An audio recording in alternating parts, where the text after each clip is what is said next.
नमस्ते दोस्तों। United consciousness and project self की तरफ से आप सभी का हार्दिक स्वागत करते हैं। दोस्तों, आज हम लोग उपनिषद सीरीज का अध्ययन कर रहे हैं और आज चौथा सेशन है। चलिए इसकी शुरुआत करते हैं। शांति मंत्र से शुरू करेंगे। ईशोपनिषद का शांति मंत्र। बिल्कुल सीधे बैठ जाइए, अपने मन को स्थिर करके, अपनी आंखें बंद करके, शरीर को स्थिर करके पूरे मन से इस शांति मंत्र का हम पाठ करेंगे ताकि हमारा शरीर, हमारा मन, हमारी बुद्धि इस पूरे सेशन के दौरान शांत रहे।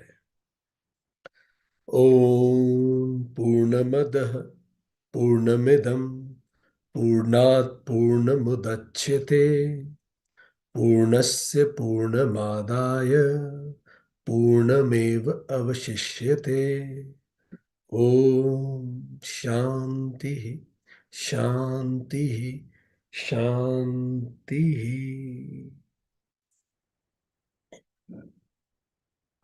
दोस्तों, आज हम ईशोपनिषद में पहला श्लोक पढ़ने जा रहे हैं और ये पहला श्लोक इस प्रकार है। ये वो श्लोक है जो सबसे ज्यादा कोटेड है। It is the most quoted verse, one of the most quoted verse in entire Upanishadic scriptures.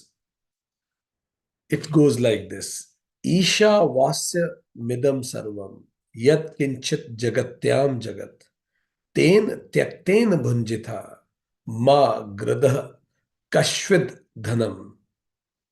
ये सारा जगत, ये संपूर्ण जगत, जो भी इस जगत में चलायमान है या रुका हुआ है, इस संपूर्ण जगत को परमात्मा ने, ये संपूर्ण जगत परमात्मा का आवास है। ईशावास्यम इदम सर्वम, ये सारा जगत परमात्मा का आवास है, परमात्मा द्वारा आच्छादित है। ईशा वास्यम, ये समस्त जगत परमात्मा द्वारा, वास्यम मतलब आच्छादित है। इदम सर्वम, ये सब। यत्किंच जगत्याम जगत, जो कुछ भी, यत्किंच जगत्याम, इस जगत में, जगत जड़ है, चेतन है या गतिमान है, तेन त्यक्तेन भुंजिता, इसीलिए त्यक्तेन, त्याग के द्वारा, भुंजिता उपभोग करो। मां ग्रदह, लोभ मत करो। कस्यवित धनम, किसी के भी धन का। ये इसका शाब्दिक अर्थ है। ईश्वर से आच्छादित यह सब कुछ है, जो कुछ इस जगत में जड़ चेतन है, गतिमान है, इसीलिए त्याग के द्वारा उपभोग करो और किसी के भी धन का लोभ मत करो। यह इसका शाब्दिक अर्थ है। एक एक शब्द इसमें समझने जैसा है। यह सबसे गूढ़ श्लोक में से, उपनिषद के जो सबसे गूढ़ श्लोक हैं उनमें से इस श्लोक की गिनती होती है। चलिए श्लोक को अब गहराई से समझने का हम प्रयास करेंगे। एक एक शब्द हम लेंगे और हम देखेंगे कि ये किस प्रकार इस श्लोक का रचना हुई और हम इससे अपने जीवन में क्या उतार सकते हैं।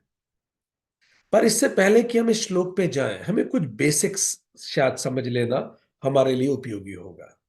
तो बेसिक क्या है? देखिए, जो उपनिषदिक थॉट्स हैं पूरे, या आप इस पूरी दुनिया में जब भी दो तरह की विचारधाराएं विकसित हुई। एक विचारधारा is God centric thoughts. God centric thought का मतलब है कि जहां, जिन धर्मों में या जिन विचारधाराओं में, जिन फिलॉसफी में गॉड को सबसे ज्यादा महत्वपूर्ण माना गया, जैसे क्रिश्चियनिटी, इस्लाम, जुडाइज्म, जोरोआस्ट्रियनिज्म, शैव ट्रेडिशन, वैष्णव ट्रेडिशन भारत की, सिख ट्रेडिशन, शाक्य ट्रेडिशन, शाक्त ट्रेडिशन, जिसमें एक माता शक्ति को महत्वपूर्ण माना जाता है।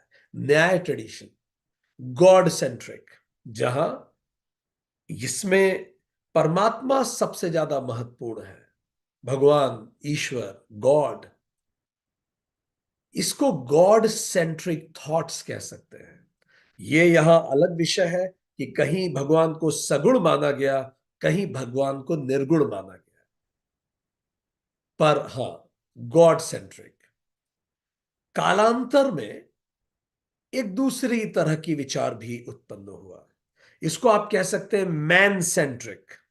बुद्धिज्म, जैनिज्म, सांख्य, योग, इसमें किसी भगवान के बारे में बहुत ज्यादा चर्चा से बचते हुए मनुष्य और उसके जीवन पे ज्यादा चर्चा की। दोनों विचारधाराएं, दोनों सोचने का तरीका अपने आप में संपूर्ण था, पर दोनों की कुछ चुनौतियां थी। तो कई ऐसे थॉट्स हैं जहां भगवान के आसपास सब कुछ घूमता है, और कई ऐसे धर्म भी आए जहां इंसान के आसपास सब कुछ घूमता है। बुद्धिज्म और जैनिज्म में जब हम बात करेंगे तो वहां भगवान एक क्रिएटर गॉड की बात नहीं होती। वहां वो इस विषय की से ज्यादा महत्वपूर्ण मानते हैं, इस धरती पे जो हमारा जीवन है, अहिंसा सबसे महत्वपूर्ण है, या फिर अपने कर्म सबसे महत्वपूर्ण। तो जो गॉड सेंट्रिक रिलीजन है, उसमें एक क्रिएटर है, जैसे जिसने इस पूरी सृष्टि को बनाया, वो क्रिएटर भले दिखे या ना भी दिखे, वो अदृश्य हो सकता है।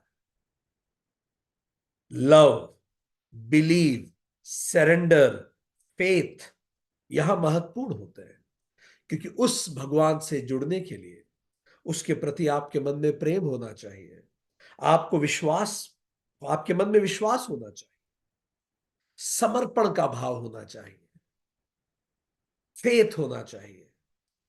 रिचुअल्स होते हैं यहां, टेम्पल्स होंगे यहां, भगवान शिव के टेम्पल होंगे, भगवान विष्णु के टेम्पल होंगे। तो एक क्रिएटर गॉड को इस तरह से भी देखा जाता है। यहां ये मेडिटेटिव तरीका है, सेल्फ इंक्वायरी, फिलॉसॉफिकल, इंट्रोवर्ट, अपने अंदर उतरिए।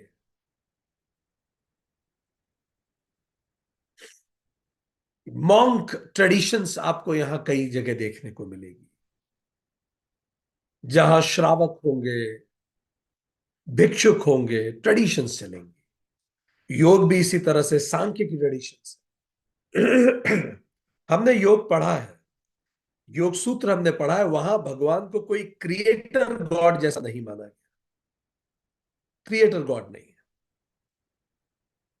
क्रिएटर गॉड से तात्पर्य एक भगवान जिसने पूरी दुनिया का सृजन किया, भले वो दृश्य हो या अदृश्य, ऐसा योग नहीं बात रखता। योग में तो ईश्वर को पुरुष विशेष कहा। इनमें से कई ट्रेडिशन जो गॉड सेंट्रिक है, वो इस तरह की विचारधारा को भी प्रस्तुत करती हुई प्रतीत होती है, कि जैसे बाइबल में आप देखें, ऐसी बात आती है कि भगवान ने कहा और सारी दुनिया बन गई। सो क्रिएशन से पहले कुछ नहीं था, और अचानक भगवान की विल हुई और उससे सब कुछ बना। Creation out of nothing. 7 दिन में, जैसे बाइबल कहती है, पूरी क्रिएशन क्रिएट हो गई। सो इफेक्ट तो आया, पर उससे पहले कुछ नहीं था, विदाउट अ कॉज। यहां ये मानते हैं कि भाई एक प्रकृति है, जैसे सांख्य इस बात को मानता है, योग इसको मानता है, ये ऑर्गेनिक ग्रो हुआ है सब कुछ। ऐसा एक बार एकदम से परमात्मा ने कह दिया और हो गया, ऐसा नहीं। कोई इफेक्ट होने के लिए कॉज होना जरूरी है। कुछ था सृजन के भी पहले, उससे ये क्रिएट हुआ। तो ये इस तरह से दो अलग अलग सोच चलती है।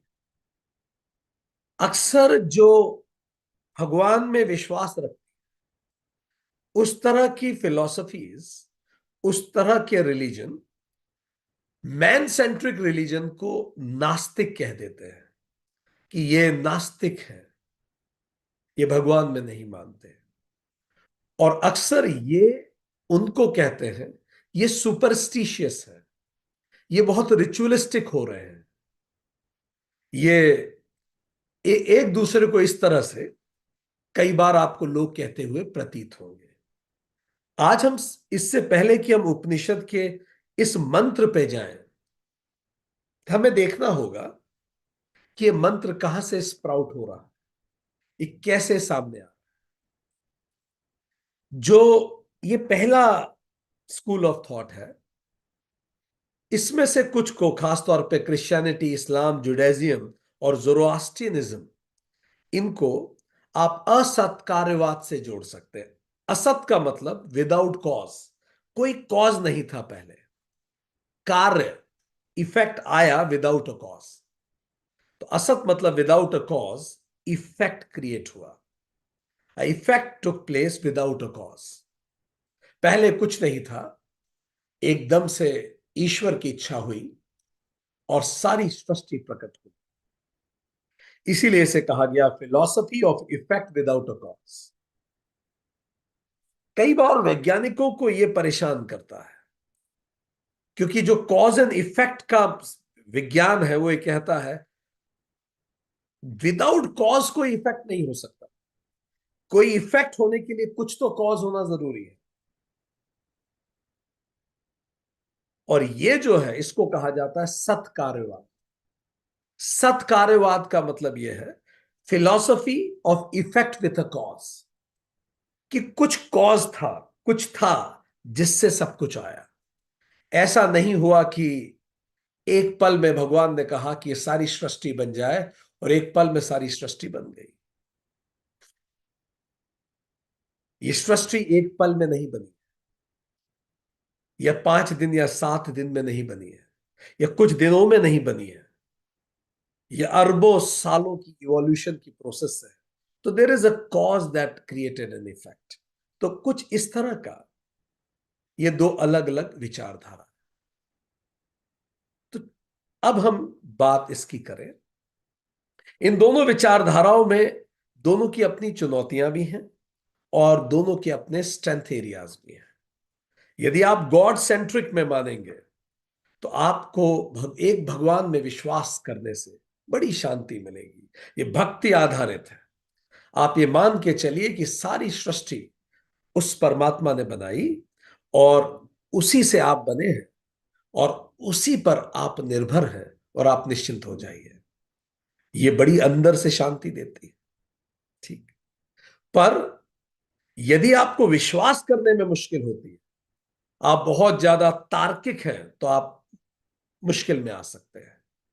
इसीलिए विज्ञान को इसमें काफी मुश्किल होती है यह मान लेने में कि कोई भगवान है, कहीं बैठ के दुनिया बना दी। मैन सेंट्रिक जो है, इसमें समस्या यह है कि ये किसी विश्वास को प्रबल नहीं करता। मैन सेंट्रिक जो है, ये कर्म आधारित है। इसमें हमें अपने कर्मों पे मूल रूप से ध्यान देना महत्वपूर्ण है। पर यह इसका आश्वासन नहीं देता कि जिंदगी अचानक आपकी ठीक हो जाएगी। आप किसी एक चीज पे भरोसा करके निश्चिंत होकर नहीं जी सकते। आपको हर पल अपने कर्मों पे कार्य करना पड़ेगा। हम जिस विचारधारा को वेदांत ने स्वीकार किया, वो है सत्कार्यवाद की विचारधारा। कि इस विचारधारा के अनुरूप जिस विचारधारा को उपनिषदों ने स्वीकार किया, वो ये है कि किसी भी कॉज के बिना कोई इफेक्ट नहीं हो सकता। बीज के बिना कोई पेड़ नहीं बन सकता। तिल के बिना तेल नहीं आ सकता। और जो कॉज है, जो कारण है, वो प्रभाव में छुपा हुआ है। बस वो प्रकट होता है। वो जो पेड़ है वो पूरा उस बीज में छुपा हुआ है, बस समय आने पे प्रकट हो जाए। व्यक्ति के अंदर उसकी वासना छुपी हुई है, समय आने पे प्रकट हो जाएगी। और जो भी इफेक्ट है, it is nothing but the manifestation of cause. पेड़ कुछ भी नहीं है, बस उसी बीज का प्रकटीकरण है। तेल कुछ नहीं है, उसी तिल का प्रकटीकरण है। हमारे कर्म कुछ नहीं है, उसी वासना का प्रकटीकरण है। और अंतिम, if you remove cause from the effect nothing remains. अगर आपने उस कारण को हटा लिया प्रभाव में से, तो फिर कुछ नहीं बचता, कुछ भी नहीं बचेगा। तो उपनिषद सत्कार्यवाद पर ध्यान रखते हैं कि देयर इज अ कॉज जिससे इफेक्ट क्रिएट होता है। There is a cause. जैसे सोना कॉज है और अंगूठी उसका इफेक्ट है। बिना सोने की अंगूठी एग्जिस्ट नहीं कर सकती। Effect is nothing but the manifestation of its cause. ये अंगूठी कुछ भी नहीं है, उस कॉज का ही मैनिफेस्टेशन है। सोने ने ही दूसरे रूप को लिया। And if you remove cause from effect, अगर आप सोने को निकाल देंगे तो अंगूठी एग्जिस्ट ही नहीं करेगी। इसीलिए उपनिषदिक विचारधारा मैनिफेस्टेशन की बात करती, क्रिएशन की बात नहीं करती। यहां सिखिज्म क्रिश्चियनिटी से अलग विचार हो जाते हैं। सिखिज्म भी गॉड सेंट्रिक है, बट सिखिज्म उपनिषदिक है अपनी विचारधारा में। मैनिफेस्टेशन अभिव्यक्ति की बात होती है, जबकि Christianity talks about creation. So there is no concept of creation in Upanishadic thoughts. Upanishad कहता अभिव्यक्त हुआ, बीज पहले से ही था, बीज ही पेड़ में अभिव्यक्त हुआ। वासना पहले से ही थी, वासना ही कर्मों में अभिव्यक्त हुई। कोई भी चीज अभिव्यक्त ही होती है। तो ये जो ब्रह्म है, ये जगत में अभिव्यक्त हुआ। ब्रह्म ही जगत में अभिव्यक्त हुआ। इसीलिए जब आप उपनिषद पढ़ेंगे तो हम शब्द उपयोग करेंगे manifestation rather than creation. Manifestation. तो ये मैनिफेस्टेशन कैसे हुआ? तो यहां से दो रास्ते बन गए। क्या ट्रांसफॉर्म हो गया ब्रह्म जगत में? जैसे दूध ट्रांसफॉर्म हो जाता है व्हाट यू कॉल एज दही में। पर ध्यान दीजिए, जब दूध दही में बदल जाता है तो दही फिर से दूध नहीं बन सकता। तो क्या ऐसा हुआ कि ब्रह्म जगत बन गया, ब्रह्म मोबाइल और हम सब के रूप में आ गया? तो ये क्या ट्रांसफॉर्मेशन हो गया? ब्रह्म ने रूप ले लिया। क्या है ट्रांसफॉर्मेशन? है इसको कहा गया परिणामवाद। परिणाम मतलब ट्रांसफॉर्म हो गया। उपनिषदों ने कहा, वेदांत ने कहा, नहीं, ये अपीयर होता है, बदलता नहीं है। कैसे? जैसे मिट्टी के जब आप बर्तन बनाते हैं तो बर्तन अपीयर होते हैं, बर्तन जैसे वो दिखते हैं बर्तन, पर होते तो मिट्टी ही है। अंगूठी अंगूठी जैसी दिखती है, पर होता तो सोना ही है। इस तरह से मैं विक्रांत जैसा दिखता हूं, पर होता तो ब्रह्म ही है।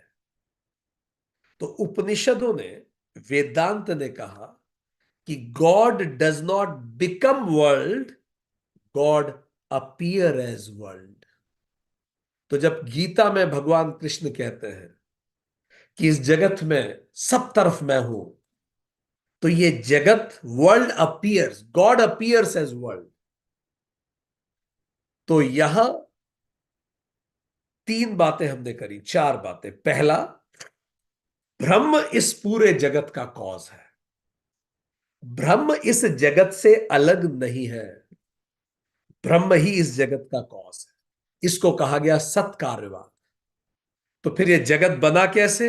अभिव्यक्त हुआ।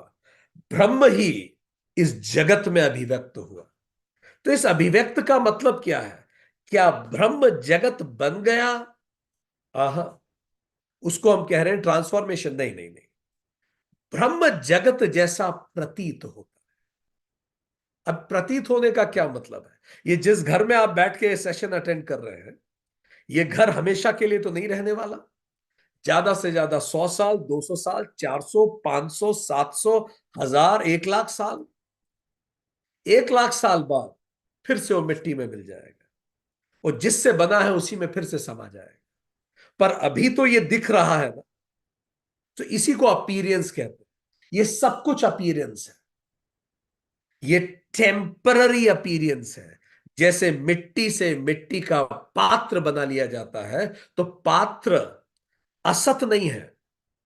ऐसा नहीं है कि पात्र का कोई अस्तित्व ही नहीं है। इस जग का अस्तित्व है। दिस हैज, इसका अस्तित्व है, पर इसका अस्तित्व टेम्पररी है। इसीलिए ब्रह्मम सत्यम जगत मिथ्या, इट्स टेम्पररी। ये अभी दिखता है, ये हमेशा रहेगा नहीं। तो इस तरह से जब हम इन विचार को आगे समझेंगे, हमें ये बेसिक्स, इसको कहा गया द्वैत। मिल्क और योगर्ट अलग है। इसको कहा गया बूंद समुद्र में समाई हुई है। तो एक तो बूंद है, एक समुद्र है। ईश्वर समुद्र है, मैं बूंद हूं एक। तो कुछ लोगों ने ऐसे प्रेम किया कृष्ण से, सखी भाव में प्रेम किया, कृष्ण को अपना मित्र माना, कृष्ण को अपना प्रेमी माना। किसी लोगों ने इसी को अलग ढंग से माना। उन्होंने कहा क्ले पॉट और क्ले में अंतर क्या है? समुद्र भी तो बूंद में समाया हुआ है, उसमें अंतर क्या है?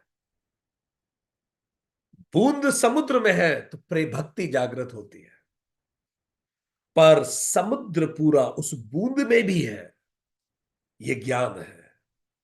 सो अद्वैत और द्वैत दो तरह की। द्वैत मतलब दो, मैं और मेरा परमात्मा दो, मैं परमात्मा की भक्ति करता हूं।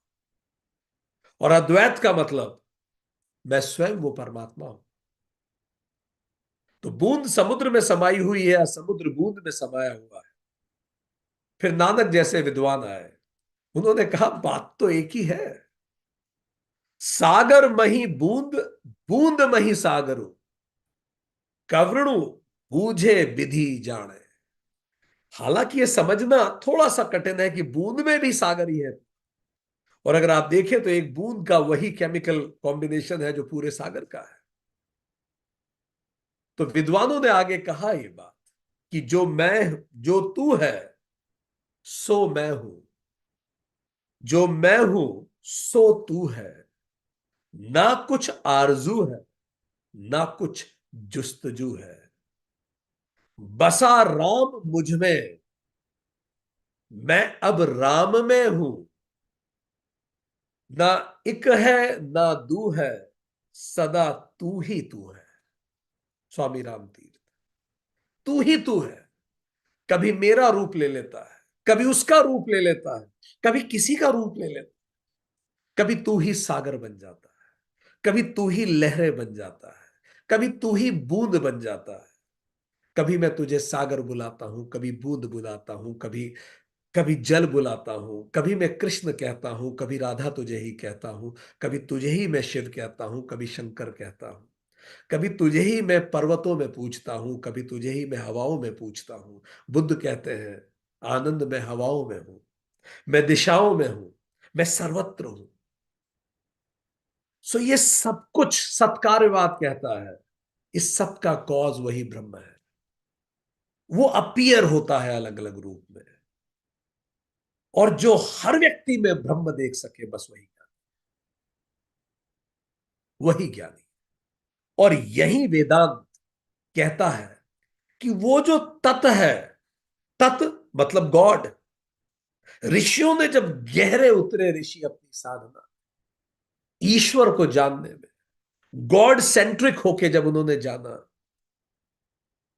तब ईश्वर को जानते जानते ऋषि खुद तक पहुंच गए। और जो ऋषि खुद पे जानने पहुंचे, त्वम पद विचार, वो खुद को जानते जानते ईश्वर तक पहुंच गए। तब ऋषियों ने हजारों साल पहले वो घोषणा करी, तत् त्वम असि।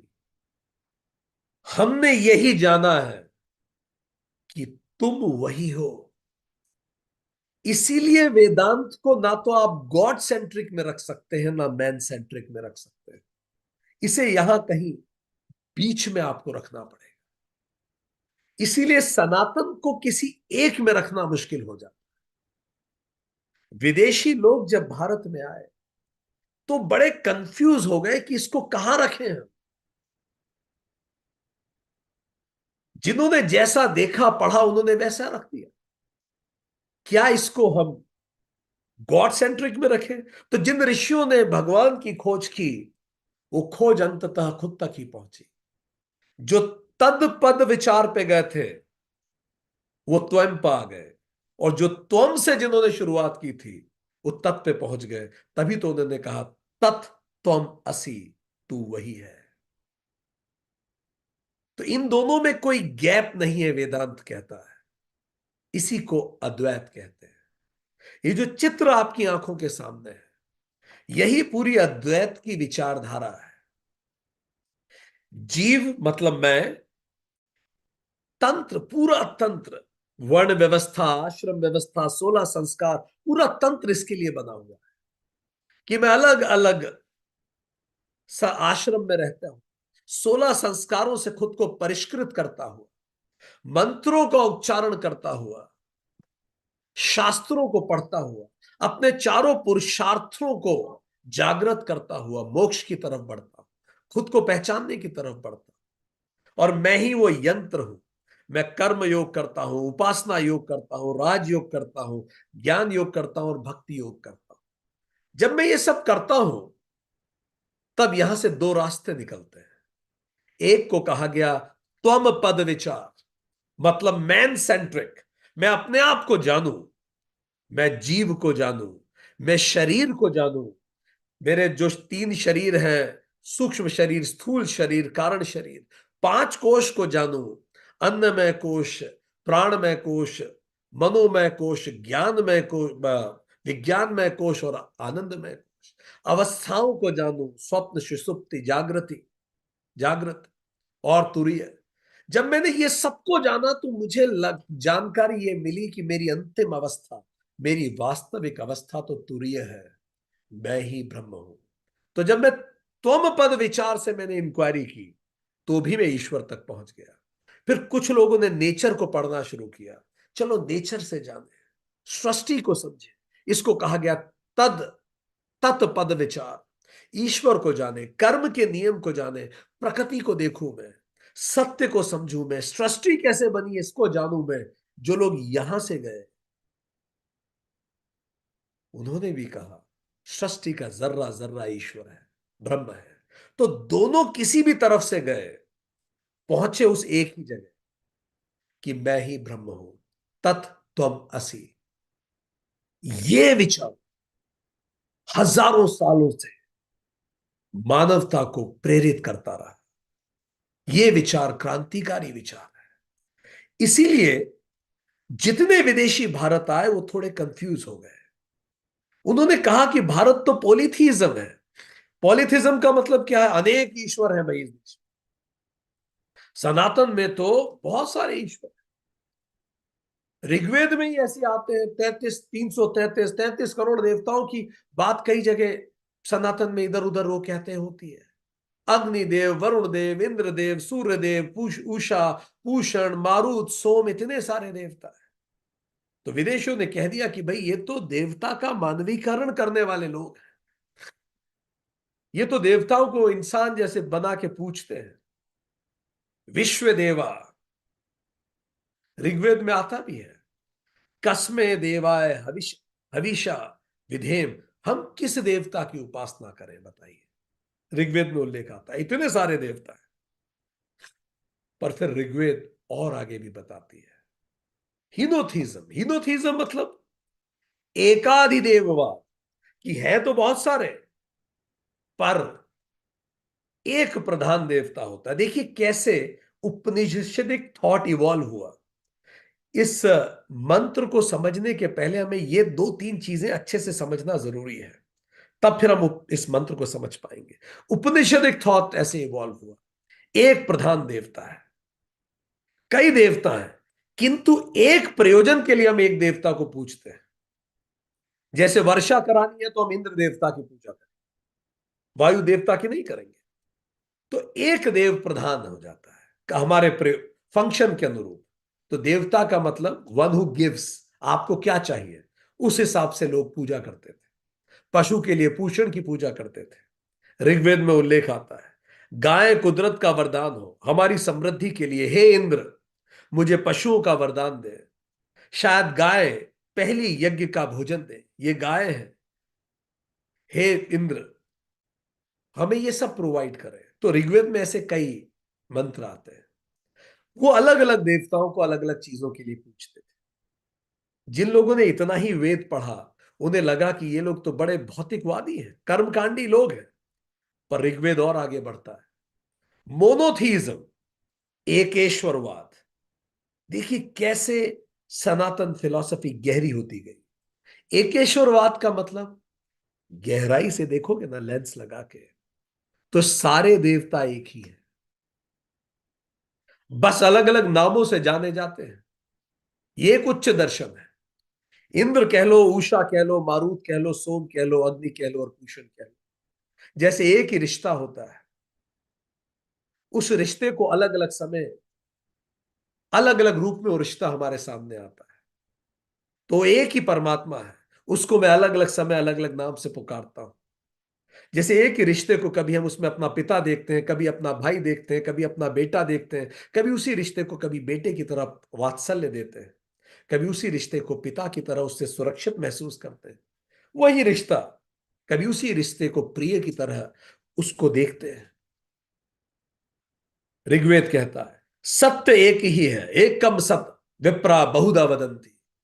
सत्य एक ही है, विद्वान उसे अलग अलग नामों से बोलते हैं। कोई उसे अग्नि कहता है, कोई यम और कोई वायु कहता है। अब आप देख रहे हैं, एक ही शास्त्र है। फिर और फिलॉसफी ऊपर जाती है, नॉन डुअलिस्टिक होती है, अद्वैतवाद आता है। वो कहते हैं आत्मा परमात्मा एक ही है, न केवल देवता बल्कि पूजा पूजा करने वाला भी एक ही है। ब्रह्म ही परम सत्ता है। सत्य एक ही है, विद्वान अलग अलग नामों से बोलते हैं। और ऋग्वेद ये कहता है, अद्वैतवाद ये कहता है कि वास्तव में ब्रह्म, हम सब ब्रह्म है, अहम ब्रह्मास्मि। तो ऋग्वेद वहां से लेके यहां तक है। पर कई लोग जब ऋग्वेद में केवल शुरू के कुछ लोग पढ़ते हैं, तो उन लोगों को यह महसूस होता है कि ये मूर्ति पूजा की बात कर रहे हैं। आप पूरा जब वेद पढ़ेंगे, तब आप उपनिषदिक फिलॉसफी को उस गहराई से जान पाएंगे, जिस गहराई में ये फिलॉसफी अस्तित्व में आती है, जिस गहराई में फिलॉसफी है। अब इतना समझने के बाद, इतना जानने के बाद, अब हम जरूर इस श्लोक को, इस मंत्र को समझने की स्थिति में है। चलिए अब इस मंत्र को समझते हैं कि यह मंत्र क्या कहना चाहता है। ठीक, तो हमने सत्कार्यवाद की फिलॉसफी को समझा, और इस फिलॉसफी को समझने के बाद ही इस मंत्र को समझ पाना सरल होगा। आइए मंत्र कहता है, फिर से पढ़ते हैं। ओम ईशावास्यमिदं सर्वम, ये सब कुछ ईश्वर द्वारा आच्छादित है। ये सब कुछ, इस जगत में जो कुछ जड़ है, जो कुछ चेतन है, ब्रह्म ही ब्रह्म ही उसमें अपीयर होता है। ब्रह्म ने ही उसका रूप ले रखा है, तात्कालिक रूप। इसीलिए इस सब कुछ में ईश्वर का वास है। सब कुछ ईशावास, सब कुछ में ईश्वर का ही वास है। तो जब सब कुछ में ईश्वर ईश्वर का ही वास है, इसका मतलब क्या हुआ, इसको थोड़ा सा हम और गहराई में समझते हैं। जो कुछ गतिमान है, संपूर्ण सृष्टि में जो कुछ गतिमान है, उस सब में ईश्वर है। ब्रह्मांड का मतलब है जो प्रतिपल विस्तारित हो रहा है। Universe is ever expanding, Galaxy, तारे, सितारे। तो जगत का मतलब जो लगातार विस्तारित, ब्रह्म का मतलब जो लगातार, ब्रह्मांड मतलब जो विस्तारित हो रहा है, सब में ईश्वर है। प्रत्येक अणु में, एवरी इलेक्ट्रॉन से लेके पूरी यूनिवर्स में ईश्वर ही व्याप्त है। वही सब कुछ का प्राण है, वही सब कुछ को गति देता है। ब्रह्म अपने ही माया से इस जगत को बनाता है, इस जगत को रचता है। सो ब्रह्म गेट्स मैनिफेस्टेड। और इस माया को क्या कहते हैं? Creative power of the universe. आपको और जानना है, वेदांत सीरीज का 20वां सेशन अटेंड, ईश्वर। तो ब्रह्म जब सगुण हो जाता है तो हम उसको ईश्वर कहते हैं, और ईश्वर जब निर्गुण हो जाता है तो उसी को हम ब्रह्म कहते हैं। दोनों में अंतर क्या है? अगर हमने मूर्ति बना ली तो हम उसको ईश्वर कहेंगे, और अगर हम मूर्ति ना बनाए, उसको सृष्टि के रोम रोम में महसूस करें, अपने रोम रोम में महसूस करें, तो उसी को हम ब्रह्म कहेंगे। ये ईश्वर कहीं अलग बैठा जगत में को गति नहीं दे रहा। ये विचार उपनिषदों का बड़ा, ऐसा नहीं है कि कोई ईश्वर कहीं दूर बैठ के गति दे रहा है। सृष्टि के जर्रे जर्रे में ईश्वर है। ईश्वर ही यूनिवर्सल इंटेलिजेंस है। ये जितनी दृश्य जगत है, ईशा वास्यम इदम सर्वम। तो फिर ईश्वर को जाने कैसे? To see the law of nature. आप लॉ ऑफ नेचर को देखिए, आप नेचर को देखिए। पर उस नेचर को समझने के लिए क्वांटम लेवल पे जब आप जाके देखेंगे, तो आपको दिखेगा सब कुछ एक है, ये डिफरेंसेस के ऊपर। तो उसको कहा गया दृष्टि ब्रह्ममयी कृत्वा पश्येत ब्रह्ममयम जगत। हमें उसको देखने के लिए विशेष दृष्टि चाहिए। सीता राम मैं सब जग जानी, करहु प्रणाम जोरी जुग पानी। ये सारा जगत सीता राममय है, मतलब वही ब्रह्म इस पूरे जगत में है। एक चीज जो उपनिषदों को बाकी सबसे अलग करती है, वो ये, creator is divine, so is the creation. ये क्रिएशन डिवाइन है क्योंकि क्रिएटर डिवाइन है, और क्रिएटर डिवाइन है, वही मैनिफेस्ट हो रहा है सब में। तो अब ये जानने के बाद, ईशा वास्यम इदम सर्वम जानने के बाद, हमें क्या करना चाहिए? हमारी लेसन ऑफ लाइफ क्या है? पहला, सी गॉड इन ऑल। वो व्यक्ति जो आपको सबसे ज्यादा इरिटेट करता है, उसमें भी आप उसी परमात्मा को देखिए। ईशा वास्यम इदम सर्वम। जब भी किसी के प्रति आपके मन में नफरत के भाव आए, खुद को याद दिलाइए, ईशा वास्यम इदम सर्वम। इस सब में उस ईश का वास है। दूसरा कार्य हमें क्या करना है? Serving humanity as service is God. आप जितने लोगों की सेवा कर सकते हैं उतने लोगों की सेवा कीजिए। यही वास्तव में आध्यात्म है। स्वामी विवेकानंद के पास, स्वामी विवेकानंद लिखते हैं कि उनके पास जब वो भारत लौटे, एक व्यक्ति आए, वो बहुत बड़ा उनकी गौशाला वो चलाते थे, और वो स्वामी जी से पूछ रहे थे कि क्या आप कुछ डोनेशन दे सकते हैं। स्वामी जी ने उनसे पूछा कि ये तो बहुत अच्छा कार्य आप करते हैं कि आप गौशाला चलाते हैं, पर अभी कुछ समय पहले जब अकाल पड़ा था, तो आपने कितने मानवों की सेवा की? तो उन्होंने कहा, नहीं, वो हमारा मैंडेट नहीं है, हम केवल गौशाला ही हमारा फोकस है। तो स्वामी जी ने हाथ जोड़ के बोला, मुझे क्षमा करें, अगर आप अपने पड़ोस में रह रहे व्यक्ति को भोजन नहीं दे सकते, और आप सोचते हैं कहीं दूर से एक पशु लाके आप उसकी सेवा कर रहे हैं, तो आपकी मानवता, आप ब्रह्म को अभी पूरी तरह से जान नहीं पाए। Serving humanity is the service of God. तीसरा काम कीजिए, serving nature is the service of God. इसी बात को लोग कंफ्यूज हो गए। विदेशियों ने यह समझ लिया कि हमें लगता है कि मूर्ति में भगवान है। हम ये कहना चाहते हैं, इस सृष्टि के जर्रे जर्रे में भगवान है, पर हमें फोकस करने के लिए, हमें अपने अंदर के परमात्मा को जागृत करने के लिए, हमें हम प्राण प्रतिष्ठा करते हैं इस पूरी सृष्टि की ऊर्जा एक जगह केंद्रित करते हैं और उसी केंद्रण को हम मंदिर कहते हैं, ताकि हम उससे इंस्पायर हो सके। तो serving nature is god, serving animal is the service of god, serving plants is the service of god. So serving humanity, service of animals, service of plants, ये सब is the service of god. Dharma is the service in action. तो ईशावास्य इदम सर्वम ये हमें याद दिलाता है कि वो लोग जो मानव मात्र की और प्राणी मात्र की सेवा नहीं करते और मंदिरों में जाके बहुत घंटों पूजा करते हैं, उनको ये पुनः विचार करने की आवश्यकता है कि परमात्मा तो जर्रे जर्रे में व्याप्त है। क्या आप सबकी सेवा करते हैं? प्राणी मात्र के प्रति अहंकार रखना और मंदिर में जाके समर्पित होना, यह गलत है। प्राणी मात्र के प्रति प्रेम रखिए और फिर मंदिर में जाके समर्पण कीजिए। मनुष्यों जीवों से अत्याचार और भगवान का आदर, यह सबसे बड़ी हिपोक्रेसी है।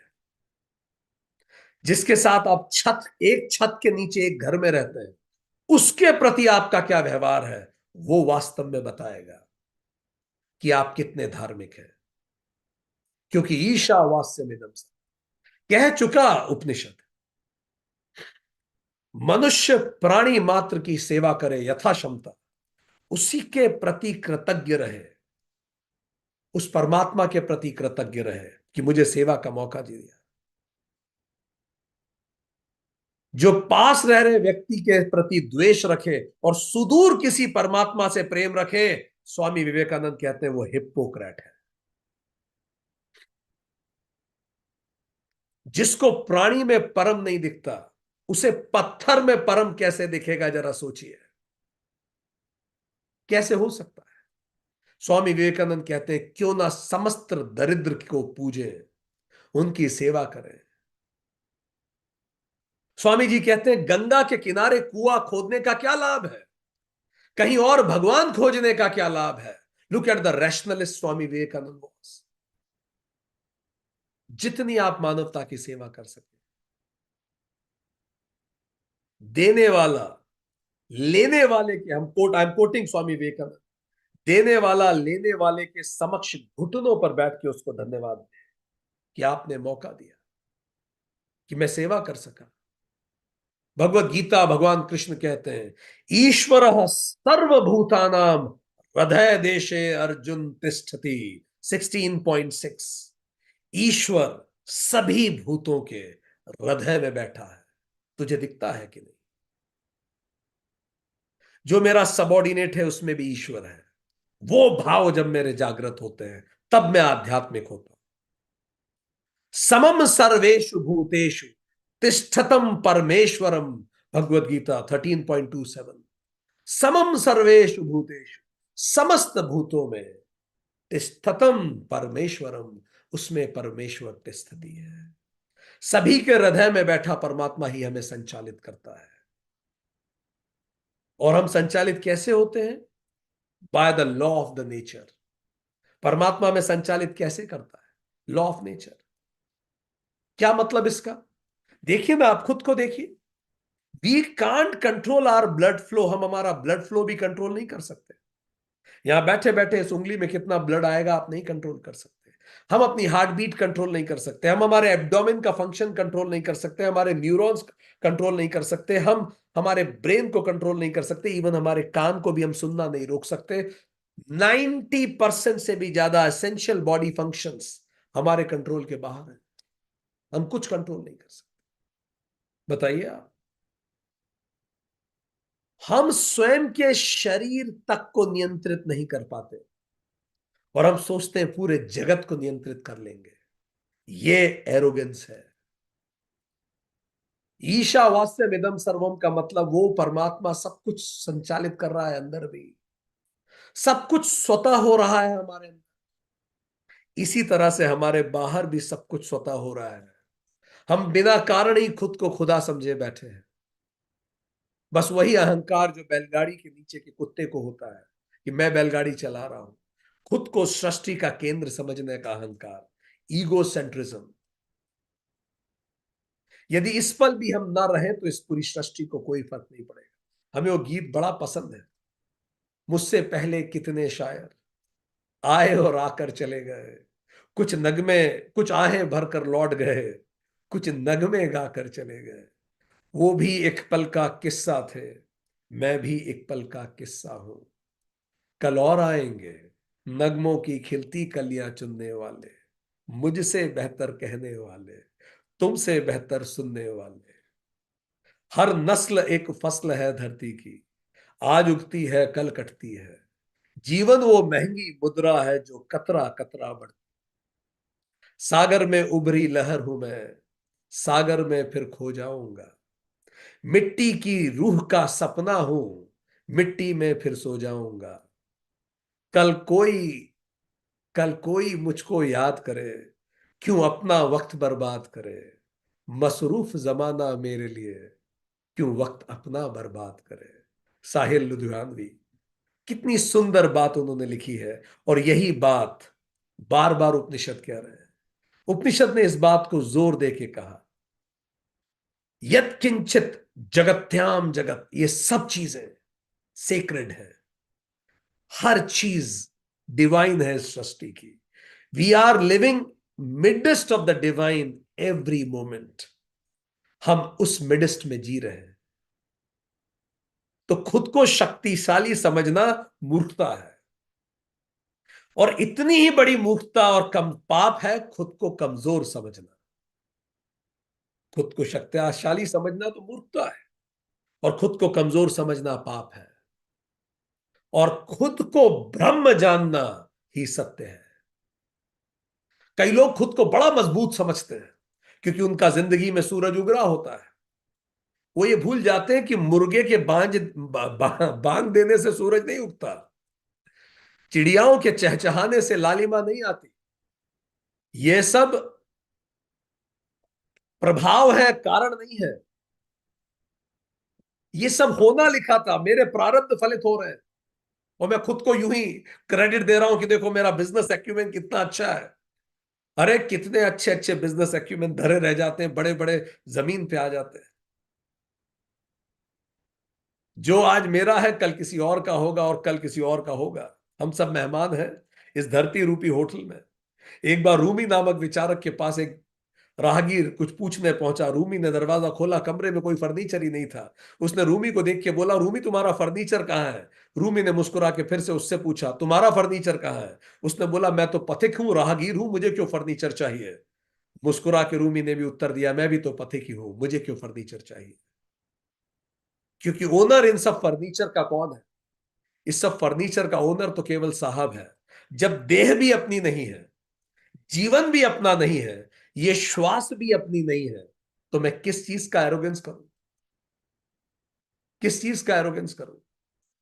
भारत के सबसे बड़े डॉक्टर, हम नाम नहीं लेंगे किसी कारणवश, the biggest doctor in the country, Bharat के प्रधानमंत्री को भी जब समस्या होती है जिनके पास जाते हैं। एक व्यक्ति ने बताया कि जब वो उन डॉक्टर के साथ बाय चांस फ्लाइट में थे, तो डॉक्टर वहां भगवत गीता पढ़ रहे थे। तो उन्होंने उछल के बोला, आप जैसा वैज्ञानिक, आप जैसा महान डॉक्टर भी गीता पढ़ता है। तो डॉक्टर ने बोला कि पहले मैं इतना मानता नहीं था, पर मैंने अब देखा कई बार कि जब मैं ऑपरेट कर रहा था किसी को, सारा केस बड़ा सिंपल था, चुटकियों का खेल था। मैंने ऐसे 10 ऑपरेशन पहले किए थे, पर मैं कुछ नहीं कर सका। मेरे सामने व्यक्ति मर गया, मुझे नहीं पता क्यों मर गया, मैं नहीं बचा सका। और ऐसे ऐसे कॉम्प्लिकेटेड केस मेरे सामने आए कि मुझे पता था कोई नहीं बचा सकता इसको, बस मैं तो ऑपरेट कर रहा था, वो व्यक्ति बच गया। मुझे रियलाइज हुआ मैं ना बचा सकता हूं, ना मैं मार सकता हूं, मैं कुछ नहीं कर सकता। तो कुछ तो है जो करता होगा। मेरे हाथ में कुछ भी नहीं है, ना देह अपनी, ना जीवन अपना, ना श्वास अपना। इदम न मम, ये मेरा नहीं है। सृष्टि की हर जर्रे जर्रे में परमात्मा है। तो फिर क्या करें। अब ये बात तो समझ में आई कि ठीक है, क्वांटम रियलिटी, क्वांटम फिजिक्स भी यही कहता है कि जर्रे जर्रे में परमात्मा है। तो क्या करें। तो उपनिषद फिर इसके आगे की बात कहती है, तेन त्यक्तेन भुंजिता, इसीलिए त्याग के साथ उपभोग करो, क्योंकि तुम्हारा कुछ भी नहीं है, तुम्हारा है ही नहीं। तुम्हारा होता तो तुम्हारी सांसें भी तुम्हारी होती, तुम्हारा शरीर भी तुम्हारा होता, ये बिजनेस भी तुम्हारा होता। कुछ समय में बिजनेस अपने आप चढ़ेगा, अपने आप गिरेगा, तुम मेहनत करते रहो। जो ये जानते हैं कि there are so many things that creates the difference, तो क्या करें? त्याग के साथ भोग करें। तेन त्यक्तेन भुंजिता, क्योंकि ये मेरा नहीं है तो मुझे कैसा भोग करना चाहिए? जब अपना नहीं होता, आप किसी के घर जाते हैं और आप बैठते हैं तो आप कैसे तहजीब से बैठते हैं, आप लिमिटेड ही भोग करते हैं, आपका तरीका अलग हो जाता है। हम सब पैसेंजर्स हैं। उतना ही लें इस प्रकृति से जितना अनिवार्य हो। यही आश्रम व्यवस्था है। आश्रम व्यवस्था में जो ब्रह्मचर्य आश्रम वाले, वो प्रकृति से लेंगे नहीं, वानप्रस्थ भी नहीं लेंगे, सन्यासी तो लेंगे ही नहीं। ब्रह्मचर्य केवल प्रकृति से सीखेंगे, सीखेंगे प्रकृति को। वानप्रस्थ प्रकृति को पोषण देंगे, एनरिच करेंगे वानप्रस्थी। सन्यासी ना लेंगे ना देंगे, और गृहस्थ प्रकृति का शोषण करेंगे, भोगेंगे प्रकृति को। तो एक समय में एक चौथाई पॉपुलेशन ही प्रकृति को भोगेगी। ऐसा त्याग के साथ प्रकृति को भोगे, केवल गृहस्थ भोगे, वानप्रस्थ भी नहीं। अभी तो वानप्रस्थी भी प्रकृति को भोगते हैं। सारे स्टूडेंट्स को देखिए, उनका पूरा जीवन भोग का जीवन बना हुआ है। शास्त्र कहते हैं आप भोग नहीं सकते। और अगर आपकी उम्र 50 साल से बढ़ गई है तो आपको भोगना नहीं चाहिए। अगर आप 50 साल क्रॉस कर गए हैं तो अब प्रकृति को भोगने का आपका काम नहीं है, उसको एनरिच कीजिए। हाँ, अगर आप 25 से 50 साल के बीच की उम्र का है, आप प्रकृति भोग सकते हैं। तो त्याग के साथ भोग करें, क्योंकि आपका नहीं है। केवल उतना कमाएं जितना अनिवार्य हो, जितने में आप कई और लोगों का पोषण कर सके। तो सर, अगर क्षमता है तो ज्यादा ना कमाएं, अरे कमाइए ना। क्षमता है तो 10 गुना कमाइए, पर यह विचार करके कमाइए कि हजारों लोगों की सेवा करने में उपयोग करूं। केवल उतना कमाएं जितना अनिवार्य हो, केवल उतना भोगे जितना अनिवार्य हो। World has enough for everyone's need, Gandhi ने कहा, but not for a single person greed. किसी से कुछ खरीद रहे हैं, do not negotiate too much. एक लेवल से ज्यादा निगोशिएट मत कीजिए किसी से। इतना मत कीजिए कि उसकी इनकम, उसका प्रॉफिट आप खींच लें, ये बेईमानी है। Let's share wealth with all. अपनी वेल्थ को दूसरों से शेयर कर। उपनिषद कह रहा है कि आप तेन त्यक्तेन भुंजिता, आप कैसे भोगे? मिनिमलिस्टिक होके भोगे। धन का क्या करें? धन की 3 दशाएं होती हैं, दान, भोग और नाश। कहानी आती है कि उपनिषद, ये मधुमक्खी दूर दूर से पराग लाकर मधु इकट्ठा करती है, और एक दिन बहेलिया आता है और छत्ता तोड़कर सारा मधु लेके चला जाता है। आप खूब मधु इकट्ठा कर लीजिए, एक दिन परिवार में कलह हो जाएगा उसी मधु मधु के लिए, लोग लड़ने लगेंगे, आपके सामने लड़ेंगे।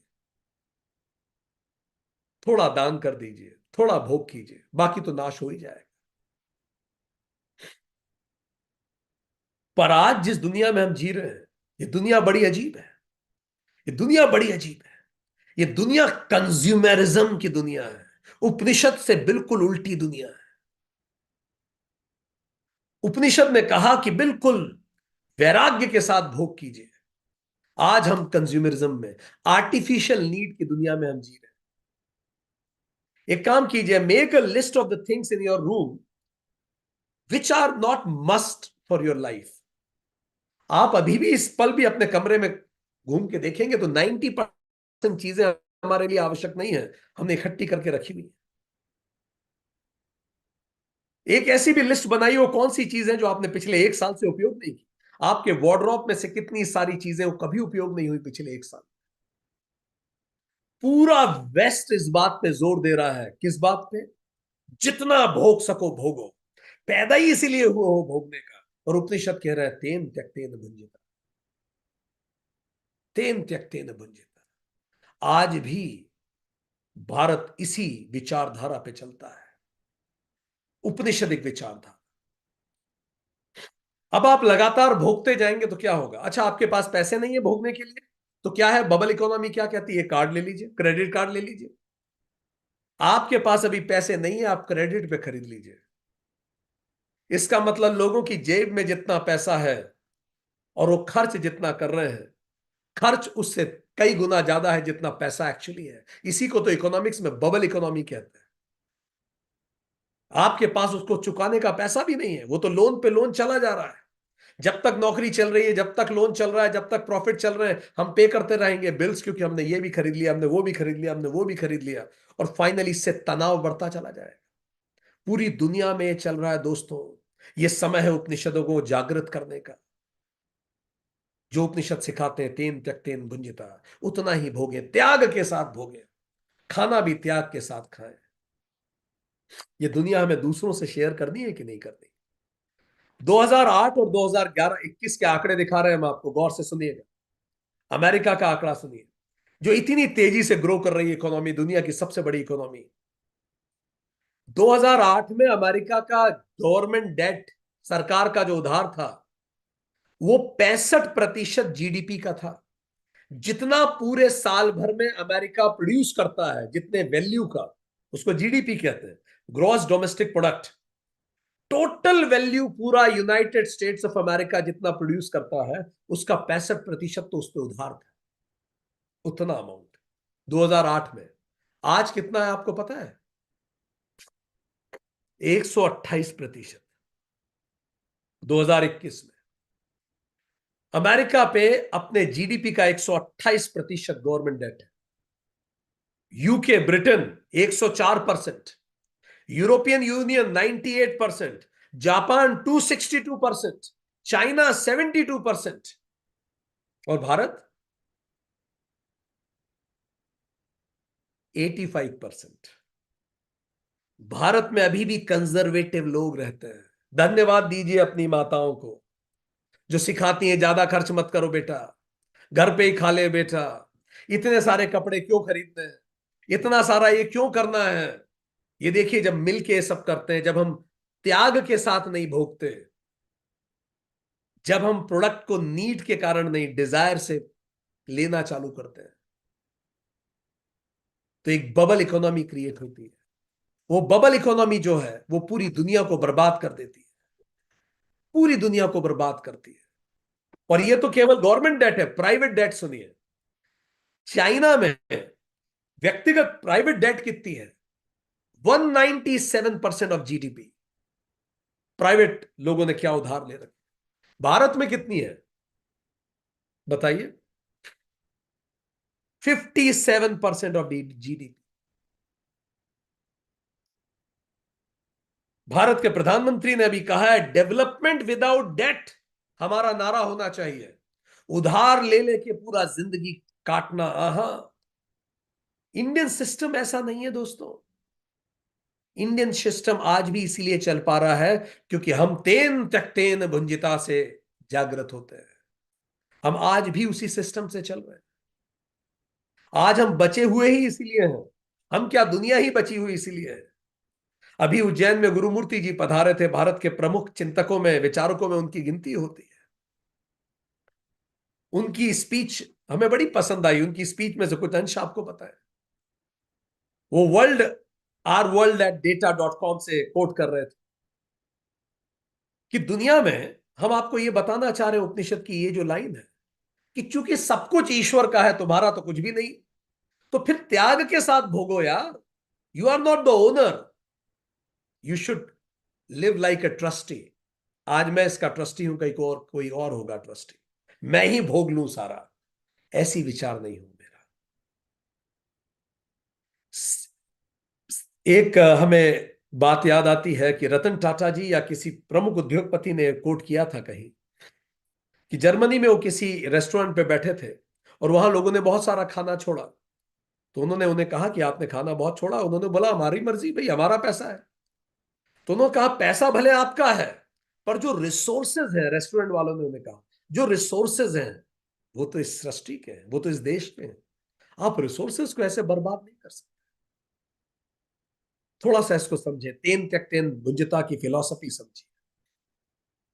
दुनिया में 71% वाटर है धरती में, और 29% लैंड है। हमारे शरीर में भी 71% पानी है, 29% लैंड है। देखो, यथा सृष्टि तथा, यथा व्यक्ति तथा सृष्टि।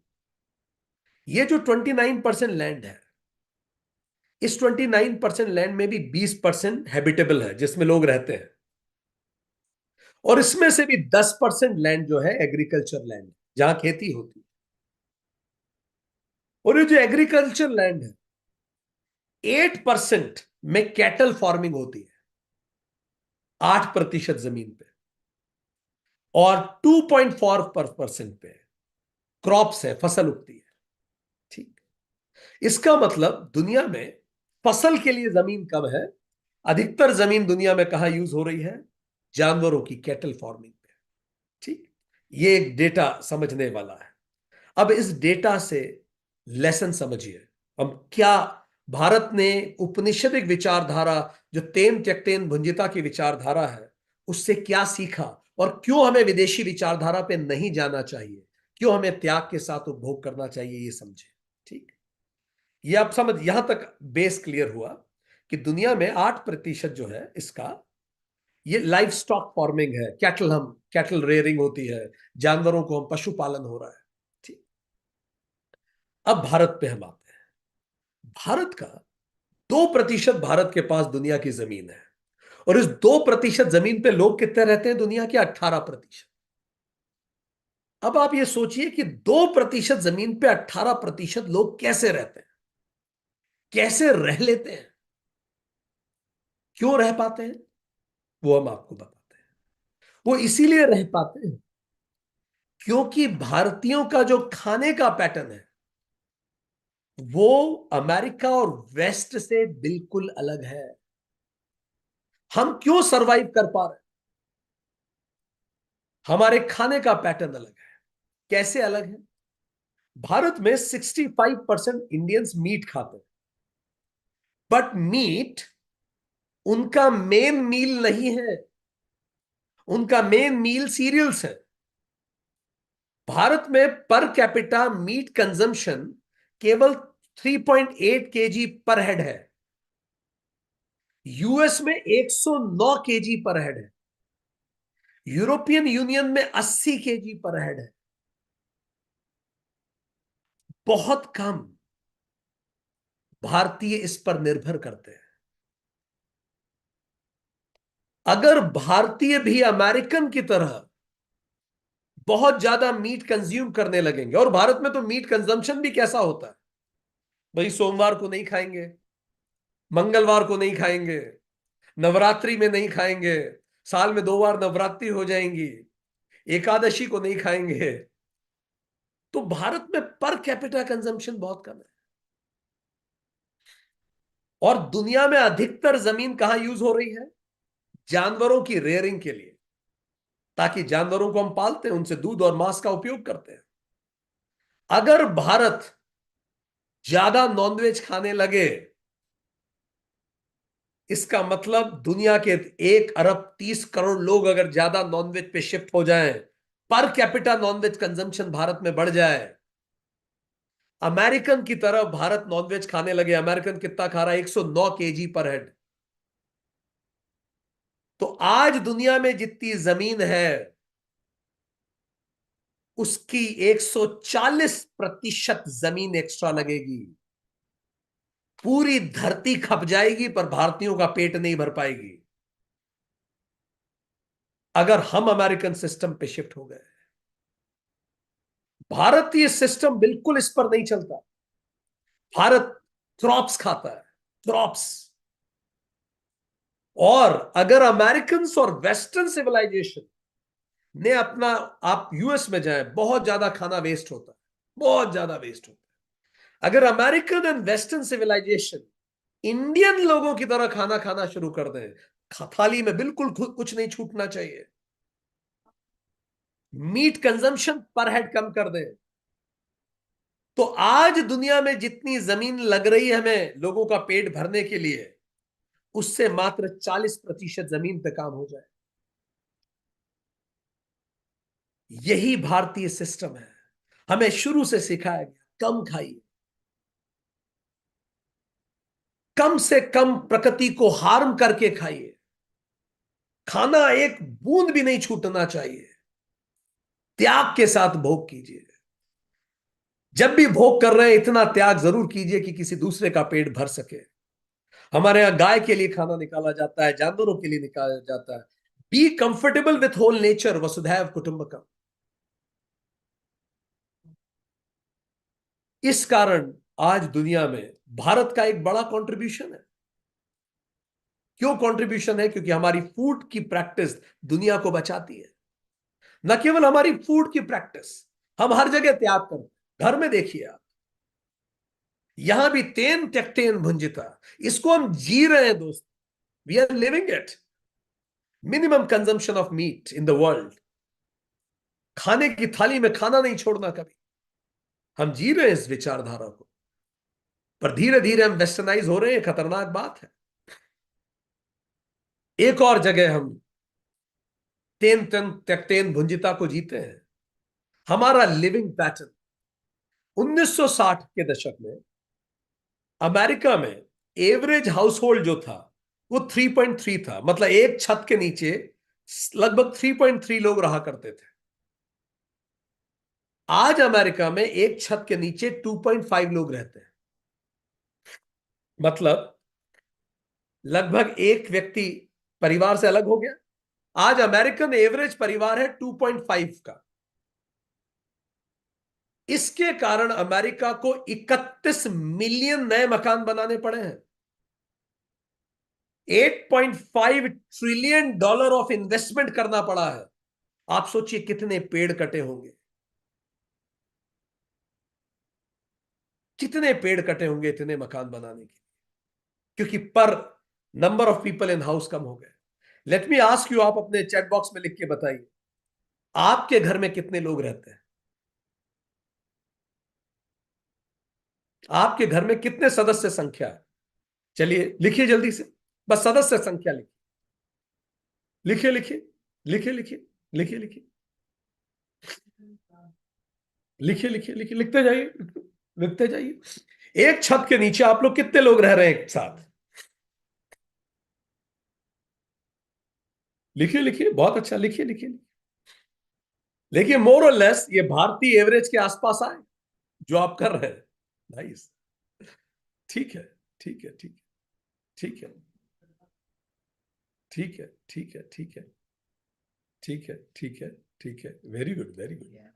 Late me tell you, Bharat का एवरेज था 1960 में, 1951 के करीब 5 5.2, एक छत के नीचे 5 लोग रहते थे। ठीक। आज भारत में इतने साल हो गए, 50 साल से ज्यादा हो गए, 50-60 साल हो गए। आज भारत में एक छत के नीचे 4.9 लोग रहते हैं। आप सोचिए, अभी तक परिवार जुड़े हुए हैं दोस्तों। बहुत बड़ी बात है। और कोई परिवार जुड़ सकता है क्या बिना त्याग के? बोलिए। वॉशरूम शेयर करना पड़ता है, वो गीला टॉवल डाल देता है, भाई बहन में लड़ाई होती है। वो कमोड को ढंग से नहीं रखता, लड़ाई होती है। रिसोर्सेज शेयर करने पड़ते हैं, एक दूसरे से शेयरिंग करनी पड़ती है। कितना त्याग करना पड़ता है तो आप एक छत के नीचे रह पाते हो। कितनी बार मन मारना पड़ता है। पर भारत में यह सिखाया गया, और यह सब हुआ है भारतीय माओ की वजह से, जिन्होंने बचपन से ये संस्कार डाले। अब भारत में एवरेज 4.9 लोग रहते हैं एक छत के नीचे। ठीक। अगर मान लीजिए भारत अमेरिका जैसा हो गया,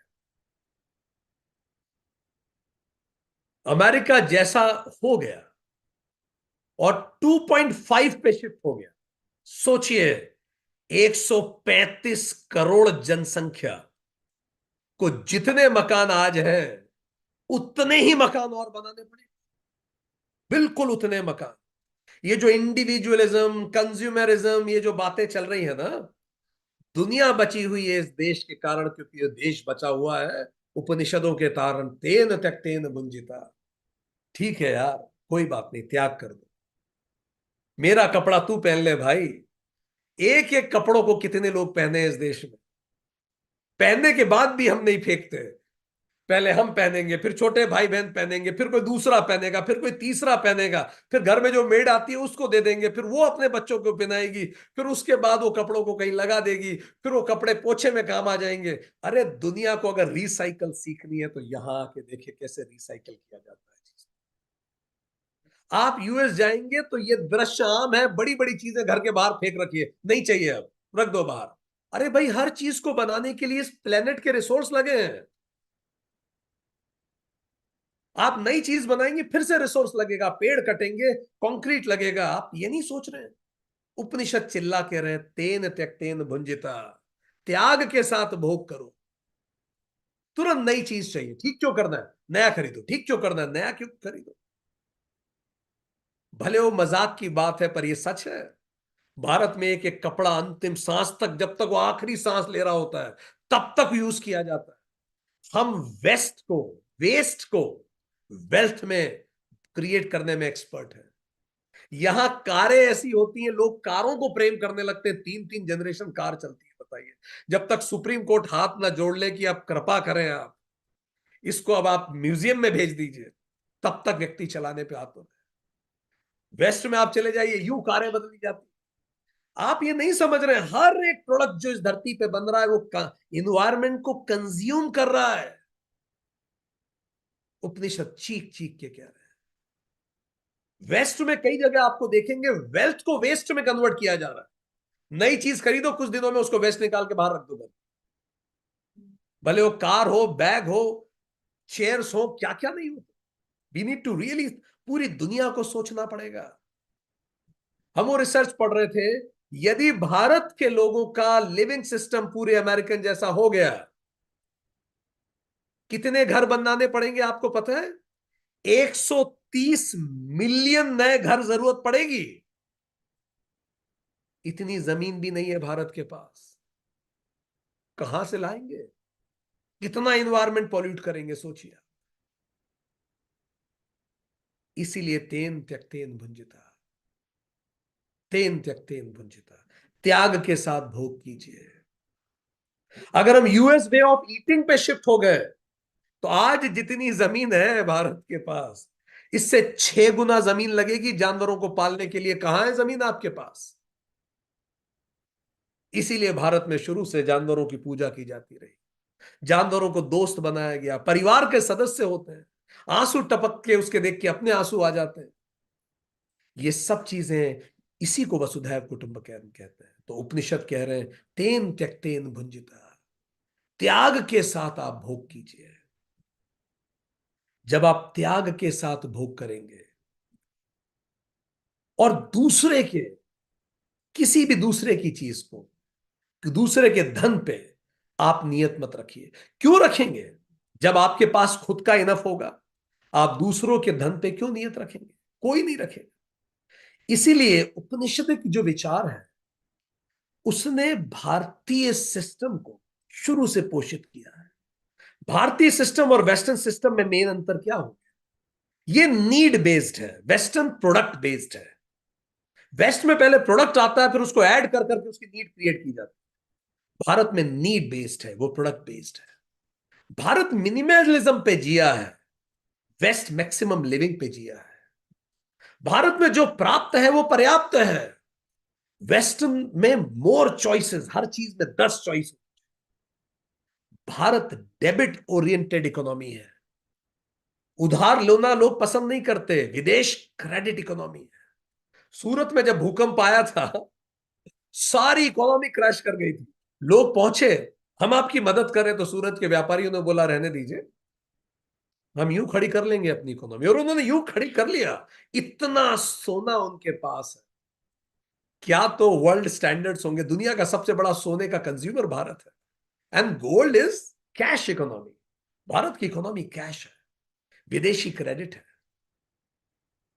ये एक्चुअल इकोनॉमी है, विदेशी बबल इकोनॉमी है बहुत सारी, क्योंकि क्रेडिट बेस्ड है। हम आश्रम व्यवस्था से जीने वाले लोग हैं।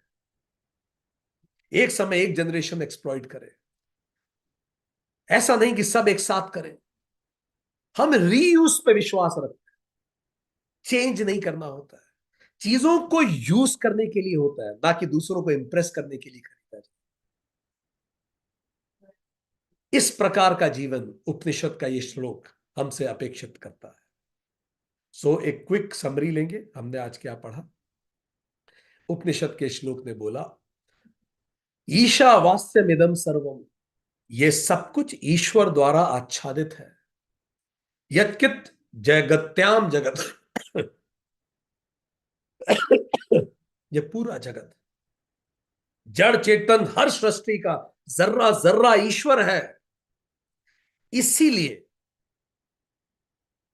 तेन तक्तेन भुंजिता, त्याग त्याग के साथ उपभोग करो। तुम्हारा कुछ भी नहीं है, सब ईश्वर का है। हम टेम्पररी हैं। मां ग्रदह, लोभ मत करो। कस्यस्व धनम, किसी के भी धन का लोभ मत करो। ये तैत्तिरीय उपनिषद में जो ब्रह्म की बेस्ट डेफिनेशन दी जाती है, यतो वा ईमानि भूतानि जायन्ते येन जातानि जीवन्ति यत प्रयन्त्यभि संविशन्ति तत् विविज्ञासत्व तत् ब्रह्मेति, that from which all those entities and beings are born, that in which being born they live, that unto which in the end they enter, know that is Brahman। Taittiriya उपनिषद 3.1, जिससे हम सब आते हैं, जिसमें जीते हैं और जिसमें समा जाते हैं। तो हमने ब्रीफ में जो आज जाना, एक क्विक समरी हम इनकी लेते हैं, so that we will understand कि आज हमने उपनिषद को जो पहला मंत्र है उससे हमने जाना। हमने जाना कि जो तो इंक्वायरी का तरीका था, वेदांत ये सत्कार्यवाद की बात करता है, बिना कॉज के कोई इफेक्ट नहीं हो सकता। We don't believe in creation, it is manifestation. And manifestation का मतलब ट्रांसफॉर्मेशन नहीं है, अपीयरेंस है, क्योंकि ये केवल टेम्पररी अपीयरेंस है। जैसे क्ले का टेम्पररी, क्ले पॉट क्ले का टेम्पररी अपीयरेंस है। द्वैत और अद्वैत मूल में देखें तो एक ही है। बूंद में बूंद में समुद्र है या समुद्र में बूंद समाई हुई है। और इसी को वेदांत ने तेजी से बात उठाया कि जब आप गहराई से तत्पद विचार करते हैं या तुम पद विचार करते हैं, आप एक जगह पहुंचते हैं कि तुम भी वही हो, तत्त्वमसि, तुम भी वही हो। और इसी तरह से आप जब आप उपनिषदों की बात करेंगे तो इनको पॉलीथीज्म नहीं कहा जा सकता, इनको हिनोथीज्म भी नहीं कहा जा सकता, इनको मोनोथीज्म से भी परे ये अद्वैतवादी विचारधारा है। वेदांत कहता है अद्वैत, हम सब एक ही हैं। इस तरह से, किस तरह से ऋग्वेद में अलग अलग मंत्रों के माध्यम से हमने देखा कैसे ऋग्वेद भी इवॉल्व हुआ, और अंततः समरी उसकी ये रही, अहम ब्रह्मास्मि, मैं भी ब्रह्म हूं। जब सब कुछ ब्रह्म ही है तो फिर मेरा कुछ भी नहीं। जब मैं अपनी सांसें भी नियंत्रित नहीं कर सकता, जब मेरा कुछ भी नहीं, तो मैं निश्चिंत होकर जीऊं, क्योंकि मैं अमर पुत्र हूं और त्याग के साथ इस जीवन को भोगूं। Thank you very much.